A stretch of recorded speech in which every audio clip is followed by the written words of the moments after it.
प्रतिस्थापन विधि से दिए गए रैखिक समीकरण में x और y का मान ज्ञात करना है। दिया गया क्वेश्चन एनसीईआरटी मैथ एक्सरसाइज 3.2 का पहले का 6वां क्वेश्चन है, जहां पर दिया गया पहला समीकरण 3x/2 है माइनस 5y/3 बराबर -2 है। वहीं इसका दूसरा समीकरण x/3 प्लस y/2 बराबर 13/6 है। अब यहाँ से यदि हम यहाँ पर दोनों समीकरण में दी गई संख्याएं बाटी में है, तो सबसे पहले हम इसे हर को अंश में बदलने के लिए यहाँ पर जो इसके हर में दी गई संख्याओं का एलसीएम निकालें। तो यहाँ पर पहले समीकरण में इसके हर में 2 और 3 है, यदि 2 और 3 का एलसीएम निकालें तो हमें 6 प्राप्त होगा। अर्थात यदि पहले समीकरण में यदि 6 से गुणा कर दें तो यह अंश में बदल जाएगा, अर्थात बटे अंश में बदलने के लिए 6 से गुणा करना पड़ेगा। और इसी तरह इसका दूसरा समीकरण भी हर में दिया गया है, तो यहाँ से भी इसके जो दिए गए भिन्न का हर का एलसीएम निकालने के लिए 3 और 2 का एलसीएम निकालेंगे तो यहाँ से हमें 6 प्राप्त होगा। यदि इसके दूसरे समीकरण में भी 6 से गुणा कर दें तो यह अंश में बदल जाएगा। सबसे पहले जब पहले समीकरण में 6 से गुणा करेंगे तो यह 9x - 10y बराबर -12 होगा।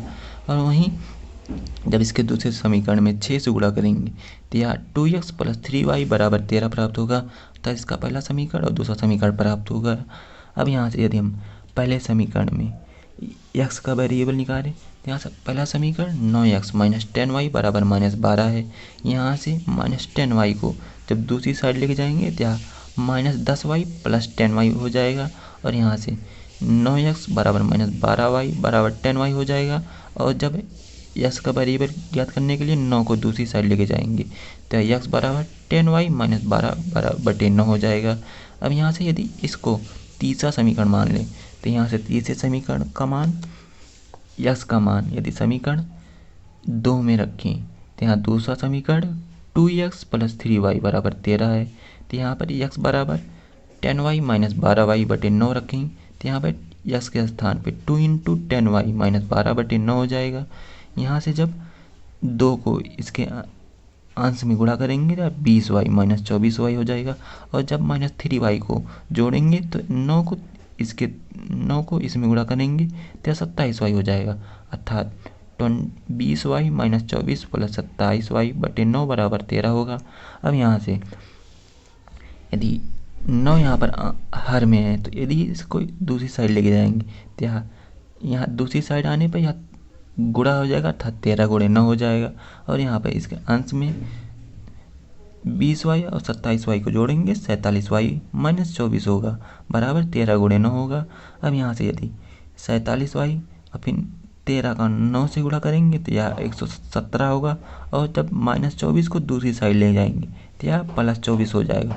जब 117 को 24 में जोड़ेंगे तो यह 141 हो जाएगा। और यहाँ से 47y में यदि 47 को दूसरी साइड ले जाएंगे तो यह 141/47 हो जाएगा। तो यहाँ से जब 47 को 141 में भाग देंगे तो यह 3 भाग देने में 3 प्राप्त होगा, अर्थात y बराबर 3 हुआ। यहाँ से यदि y बराबर 3 का मान समीकरण 3 में रखें तो तीसरा समीकरण x बराबर 13 × 3 और यहाँ से तीसरा समीकरण 10y - 12 बराबर 9 है। तो यहाँ पर y बराबर 3 रखेंगे तो यह 10 × 3 - 12/9 हो जाएगा। अब यहाँ से जब 10 का 3 से गुणा करेंगे 30 हो जाएगा, 30 - 12/9 हो जाएगा। अब यहाँ से 30 में से 12 घटाने में 18 बचेगा, तो 18/9 हो जाएगा। 9 को 18 से भाग देने पर 2 प्राप्त हुआ। अर्थात दिए गए रैखिक समीकरण को प्रतिस्थापन विधि से सॉल्व करने पर हमें x बराबर 2 और y बराबर 3 प्राप्त हुआ।